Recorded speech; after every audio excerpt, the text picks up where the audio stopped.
In the bustling corridors of the space station, Jack navigated through the throngs of people with practiced ease.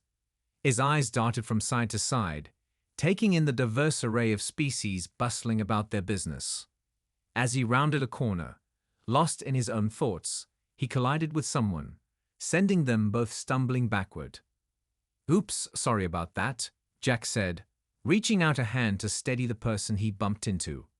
It was an alien girl, her skin a pale shade of blue, her eyes wide with surprise. Lyra, her name whispered through the station corridors, gazed up at Jack with a mixture of fear and curiosity. She clutched her belongings tightly to her chest, unsure of what to make of this unexpected encounter with a human. "It's okay," Jack reassured her with a friendly smile. "I should have been paying more attention. Are you all right?" Lyra nodded hesitantly, still wary of this human who seemed so different from the ones she had heard stories about. But there was something in Jack's eyes, a warmth and sincerity, that she couldn't ignore. "Thank you," she murmured softly, her voice tinged with uncertainty. I'm fine." With a nod of acknowledgement, Jack continued on his way, leaving Lyra standing alone in the corridor, her thoughts swirling with questions and doubts. In the quiet solitude of the space station's library, Jack and Lyra found themselves drawn together once more. Jack had been browsing the shelves, lost in the pages of an old Earth novel, when he heard the soft sound of footsteps approaching. Turning, he saw Lyra hesitantly making her way towards him, her eyes darting nervously around the room. "Hey there," Jack greeted her with a friendly smile. "Fancy meeting you here." Lyra hesitated for a moment before taking a seat opposite him, her eyes fixed on the book in Jack's hands.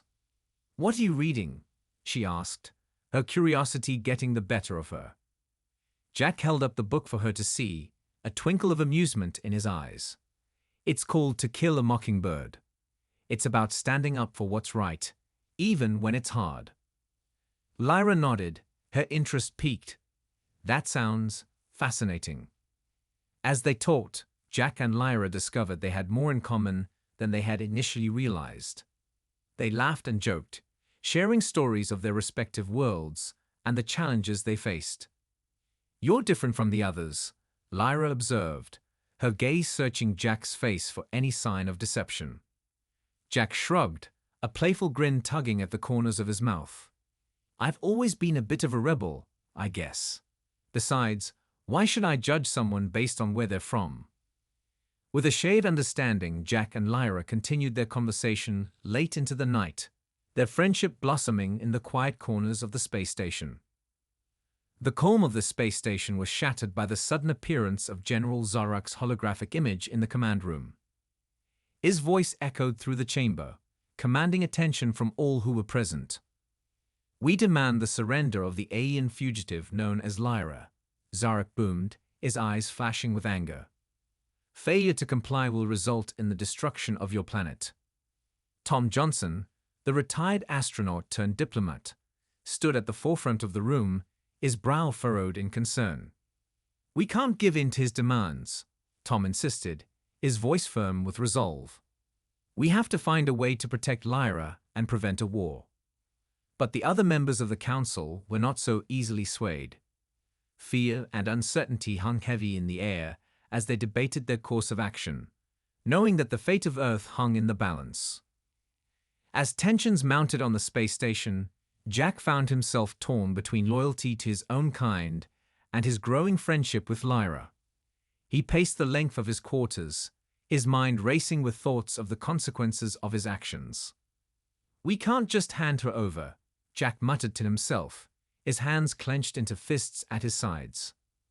"But if we defy General Zarak, we risk putting everyone in danger." With a heavy heart, Jack made his decision. He would stand by Lyra's side, no matter the cost. Gathering his courage, he set out to find her, knowing that their fates were now irrevocably intertwined. On the bridge of the space station, Jack and Lyra stood side by side, their hands clasped tightly together. Around them, the hum of machinery filled the air as the station prepared for battle. "We may be from different worlds," Jack murmured, his voice filled with determination. But together, we can face anything. As the first shots rang out, Jack and Lyra braced themselves for the fight ahead, knowing that only by standing together could they hope to emerge victorious. And as the battle raged on, they found strength in each other's presence, united in their resolve to protect their home and the ones they held dear.